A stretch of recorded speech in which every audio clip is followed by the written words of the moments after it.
Hello hi friends, ఎలా ఉన్నారు? బాగున్నారా? ఇప్పుడు బ్యాంక్ రేటు చాలా బాగుండదు మన ఇండియాకి.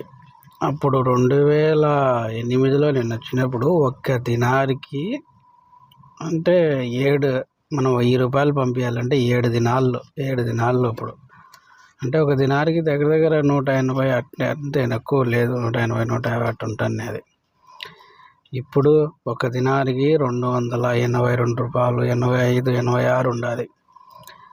నిన్న డబ్బులు పంపించింటే 28 దినాల రూపా అంటే దినార్ రూపా కమిషన్ పోతే 27 దినాలు వచ్చి 7500 చిల్లర వచ్చింది. చూడండి రేట్ ఎంత బాగున్నది. అప్పటికి ఇప్పటికి చాలా రేటు తగ్గిపోయింది, చాలా మన ఇండియా రేటు అప్పటికి ఇప్పటికి.